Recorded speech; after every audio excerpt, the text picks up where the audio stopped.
नमस्कार, welcome north east में आप सभी का स्वागत है। इस कार्यक्रम में हम आपको दिखाएंगे पूर्वोत्तर भारत की सच्ची तस्वीर, प्रकाश डालेंगे अनछुए पहलुओं पर, लाएंगे मिट्टी की खुशबू, प्राकृतिक सौंदर्य, ऐतिहासिक धरोहर, समस्या, पर्यावरण, परंपरा और संभावनाओं के नए आयाम। विवादों से दूर, मनोरंजन से भरपूर, सरल, स्पष्ट और सटीक भाषा में अनुपम दृश्यों का गतिशील गुलदस्ता। वेलकम नॉर्थ ईस्ट के साथ मैं स्टूडियो में श्री प्रकाश। पूर्वोत्तर में पहाड़ों की कटाई, नष्ट होता पर्यावरण। पूर्वोत्तर भारत को कुदरत ने बड़े ही प्यार से संवारा है। यह क्षेत्र विविधताओं से भरपूर है। इसके सौंदर्य को चार चांद लगाते हैं इसकी आगोश में पल रहे हरे भरे पहाड़। वैसे तो धरती पर पहाड़ों की कोई कमी नहीं है, पहाड़ों से भरी पड़ी है धरती, लेकिन पूर्वोत्तर की पहाड़ काफी भिन्न है। इनमें न सिर्फ हरियाली बसती बल्कि विभिन्न प्रकार की जड़ी बूटियों से लेकर अनेक जीवनदायिनी औषधियां इन पहाड़ों की आगोश में पलते हैं। ऋषि मुनियों की तपोस्थली से लेकर अनेक देवी देवताओं के मठ मंदिर और पौराणिक कथाओं के प्रतीक चिन्ह इन पहाड़ों में विद्यमान है। भारत की सांस्कृतिक विरासत को संजोए हुए पूर्वोत्तर के पहाड़ों की जिस निर्ममता से कटाई, खुदाई और सफाई हो रही है वह बेहद चिंता का विषय है। पहाड़ों के कटने से न सिर्फ पूर्वोत्तर की सुंदरता नष्ट हो रही है बल्कि पर्यावरण भी इससे किस तरह दुष्प्रभावित हो रहा है। आइए देखते हैं इसे। पूर्वोत्तर भारत के मानचित्र से यदि पहाड़ों को हटा दिया जाए तो ऐसा लगेगा जैसे शरीर में से प्राण निकाल दिए गए और सब बच गया। प्रकृति से वरदान स्वरूप मिले इन पहाड़ों के कारण पूर्वोत्तर राज्य काफी हरे भरे दिखते हैं। ऐसा लगता है मानो प्रकृति की देवी 16 श्रृंगार करके जहां तहां बैठी हुई है।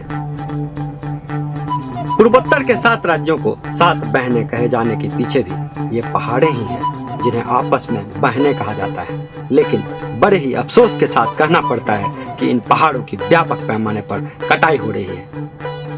कटे हुए पहाड़ ऐसे लग रहे हैं मानो देवियों की सुंदर शरीर में गहरे घाव लग गए हों। पूर्वोत्तर के प्रायः सभी राज्यों में बड़े स्तर पर पहाड़ों की कटाई चल रही है और पर्यावरण विनष्ट हो रहा है। चाहे वह सीमा की समस्या का सवाल हो या फिर अन्य किसी मसले पर, अक्सर पूर्वोत्तर के 7 राज्यों की सरकारें आपस में असहमत ही रहती है। लेकिन पहाड़ों की कटाई के मसले पर सभी सरकारें एक ही नीति पर चल रही है। चाहे वह मेघालय हो या असम, नागालैंड हो या मणिपुर, प्रायः सभी राज्यों में पहाड़ों की धड़ल्ले से कटाई चल रही है। पत्थरों के साथ ही मिट्टी की दिन रात कटाई हो रही है। पहाड़ों की हो रही कटाई इस क्षेत्र के वन्य जीवन को बुरी तरह दुष्प्रभावित करता है। पहाड़ों से मिट्टी की हो रही कटाई के कारण जंगल और अभयारण्य के सभी छोटे बड़े जलाशयों में पहाड़ों की मिट्टी आकर भर जाती है और ये जलाशय जल्द ही सूख जाते हैं। फलतः वन्य प्राणी को जल नहीं मिलता है और वे इधर उधर भटकते हैं। मानवीय आवासीय इलाकों में इसी कारण जंगली जानवरों का उत्पात बढ़ गया है। बाघ, चीता, हाथी आदि जानवर पहाड़ों के पत्थरों को ब्लास्टिंग करके तोड़ने की आवाज से भयभीत होकर इधर उधर के आवासीय इलाकों में घुस जाते हैं।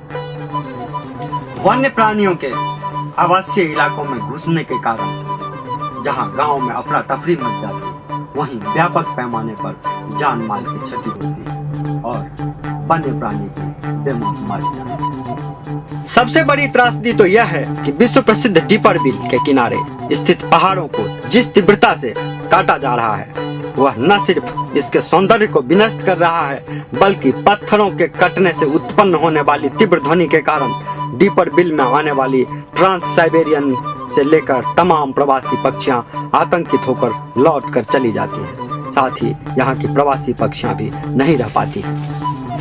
न सिर्फ डिपरबिल बल्कि यहाँ के विश्व प्रसिद्ध अनेक स्थल पहाड़ों की कटाई के कारण विनष्ट होने के कगार पर हैं। चाहे वह मेघालय का बड़ा पानी झील हो या असम का काजीरंगा ओरांग अभयारण्य, सभी पर संकट के बादल मंडरा रहे हैं। बादल फटने की पूर्वोत्तर में लगातार बढ़ रही घटना के पीछे भी विशेषज्ञ पहाड़ों की कटाई ही मानते हैं। पहाड़ों के साथ यदि इसी प्रकार खिलवाड़ किया जाता रहा तो पूर्वोत्तर भारत का अस्तित्व ही खतरे में पड़ जाएगा। जिस विशिष्टता के लिए यह पहचानी जाती है उसे बचाए रखना हर कीमत पर आवश्यक है। देश के हर नागरिक का यह कर्तव्य है कि वह सूर्योदय की इस भूमि की लालिमा बरकरार रखने के लिए आवाज उठाए। धन्यवाद। अब समय हो चला है इस कार्यक्रम से विदा लेने का। असम टीवी स्टूडियो से खबरों का सिलसिला जारी रहेगा। तब तक के लिए आप सभी को श्री प्रकाश का नमस्कार।